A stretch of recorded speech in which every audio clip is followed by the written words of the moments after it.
Bismillahirrahmanirrahim. Assalamualaikum warahmatullahi wabarakatuh. Perkenalkan, kami dari kelompok 7 yang beranggotakan saya sendiri, Lili Asterin Agustiana, dan rekan saya, Lucy Yuliana Rahmadani. Pada kesempatan kali ini, kami akan sedikit menjelaskan terkait materi konsep dasar infak dan sedekah. Baik, langsung saja. Yang pertama yaitu makna infak dan sedekah. Kata infak merupakan kata yang berasal dari bahasa Arab, anfaqo yunfiku, yang artinya membelanjakan atau membiayai.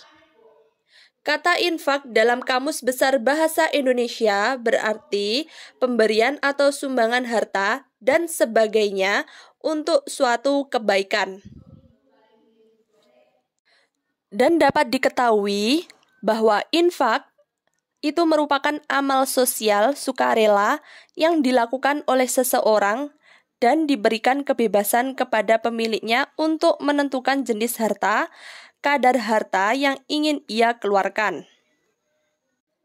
Sedangkan sodakoh itu berasal dari kata sodako yang berarti benar. Sodakoh adalah suatu pemberian yang diberikan oleh seorang muslim kepada orang lain secara spontan dan sukarela tanpa dibatasi waktu dan jumlah tertentu.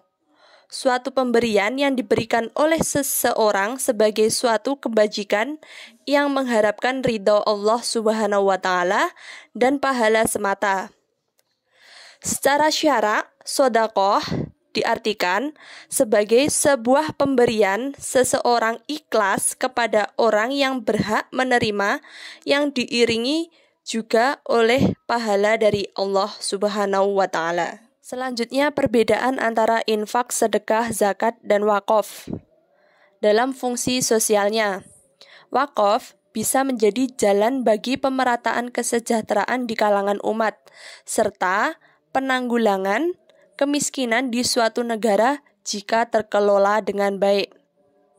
Sedangkan fungsi wakaf sendiri itu sebagai suatu ibadah yang dapat mengalirkan pahala secara terus-menerus selama harta wakaf itu dikelola atau dimanfaatkan dengan baik. Pada peruntukannya, wakaf itu terbagi atas dua, yakni wakaf ahli yang diperuntukkan bagi kepentingan dan jaminan sosial dalam lingkungan keluarga dan lingkungan kerabat sendiri.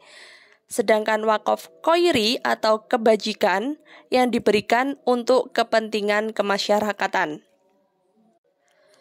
Selain wakaf, ada beberapa hal yang dapat kita lakukan untuk beribadah dan mengelola harta, yaitu zakat, infak, dan sedekah.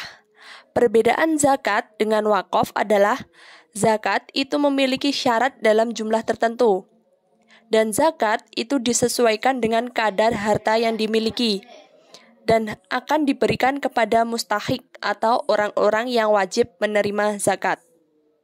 Selain wakaf, zakat, dan infak, kita juga dapat melakukan sedekah. Sedekah itu memiliki pengertian yang luas sebagai perbuatan yang baik. Sedekah tak hanya soal materi saja, tapi bisa juga menyangkut dengan hal yang bersifat non-material. Kita boleh memberikan sedekah kita kepada siapapun, terlebih lagi untuk mereka yang membutuhkan. Sedangkan perbedaan infak dan sedekah terletak pada batasan yang diberikan, di mana infak itu terbatas pada amalan berupa harta. Sedangkan sedekah bisa berupa harta maupun tidak, seperti memberikan senyuman, memperbaiki jalan, dan sebagainya. Selanjutnya, status hukum infak, sedekah, zakat, dan wakaf. Zakat terkait dengan haul dan nisbah memiliki status hukum wajib. Zakat bersifat wajib dilaksanakan bagi setiap orang Islam, baik ia rela ataupun tidak rela berzakat. Sedangkan infak, sedekah, dan wakaf itu memiliki status hukum sunnah. sehingga ada konsekuensi bagi umat Islam yang tidak melakukan zakat. Minimalnya ia akan berdosa. Sedangkan bagi orang yang meninggalkan infak, sedekah, dan wakaf, ia tidak akan berdosa. Di dalam Al-Quran, Allah Subhanahu wa Ta'ala telah memerintahkan tentang zakat yang terdapat dalam Quran Surat Al-Baqarah ayat 10 yang berbunyi, dan dirikanlah sholat dan tunaikanlah zakat, dan kebaikan apapun yang kamu usahakan bagi dirimu tentu akan mendapatkan pahala di sisi Allah. Sesungguhnya Allah Maha melihat apa yang kamu kerjakan. Kemudian, zakat sendiri telah diatur dalam Undang-Undang Nomor 23 Tahun 2011 tentang pengelolaan zakat. Pasal 1 angka kedua yang menyatakan bahwa zakat adalah harta yang wajib dikeluarkan oleh seorang muslim atau badan usaha untuk diberikan kepada yang berhak menerimanya sesuai dengan syariat Islam. Dan menurut PSAK 109 IAI 2008 paragraf 5, zakat juga merupakan harta yang wajib dikeluarkan oleh muzaki sesuai dengan ketentuan syariah. Infak, sedekah, dan wakaf walaupun memiliki sifat sunnah dan tidak dilaksanakan dengan cara-cara tertentu seperti zakat, jika zakat itu ada nisab, sedangkan sedekah dan infak tidak mengenal nisab, dapat ditemukan dalam ayat Al-Quran yang menganjurkan agar umatnya berderma. Seperti dalam Quran Surat Al-Baqarah ayat 215 yang berbunyi, mereka bertanya tentang apa yang mereka nafkahkan. Jawablah, apa saja harta yang kamu nafkahkan, hendaklah diberikan kepada ibu bapak, kaum kerabat, anak-anak yatim, orang-orang miskin, dan orang-orang yang sedang dalam perjalanan. Dan apa saja kebaikan yang kamu buat, maka sesungguhnya Allah Maha mengetahui. Selain itu juga terdapat perintah dan keutamaan berinfak sedekah dalam Quran Surat Al-Baqarah ayat 195. Allah berfirman, dan belanjakanlah hartamu di jalan Allah, dan janganlah kamu menjatuhkan dirimu sendiri ke dalam kebinasaan, dan berbuat baiklah karena sesungguhnya Allah menyukai orang-orang yang berbuat baik. Selain itu juga, infak dan sedekah juga diatur dalam PSAK 109 yang menyatakan bahwa infak dan sedekah adalah harta yang diberikan secara sukarela oleh pemiliknya, baik yang peruntukannya dibatasi atau ditentukan maupun tidak dibatasi. Analisis Jiswaf. Yang pertama, pengelolaan dan perkembangan zakat, infak, dan sedekah di Indonesia. Pengelolaan dana zakat, infak, dan sedekah yang diorientasikan pada dua sektor, yakni karitatif dan pemberdayaan. Sektor karitatif digunakan untuk kebutuhan masyarakat atau kaum duafa dalam jangka pendek seperti bantuan sosial, bakti sosial, pembagian sembako, dan lainnya.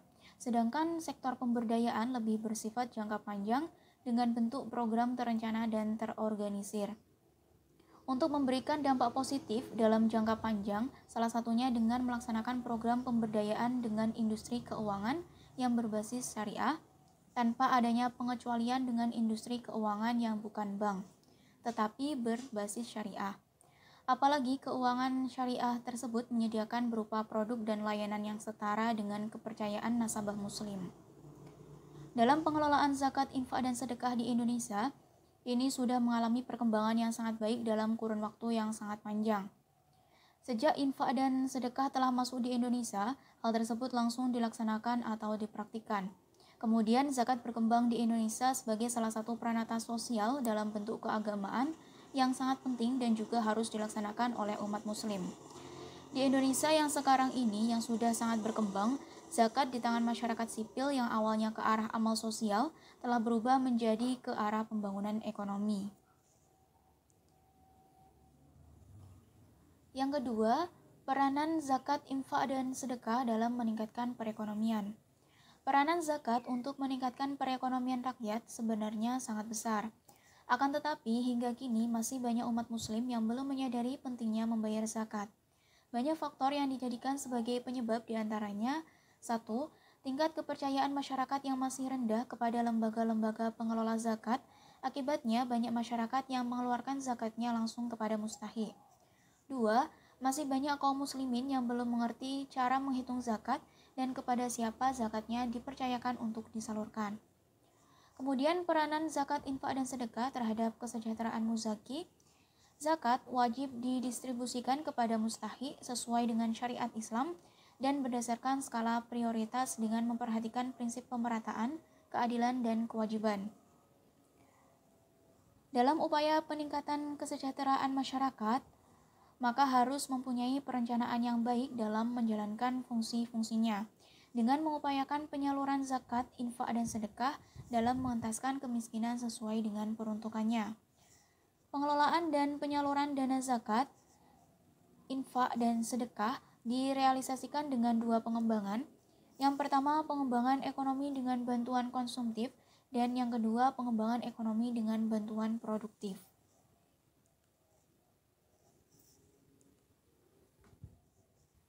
Sekian presentasi dari kelompok 7. Mohon maaf apabila ada kesalahan ataupun kekurangan dalam menjelaskan. Akhir kata, wassalamualaikum warahmatullahi wabarakatuh.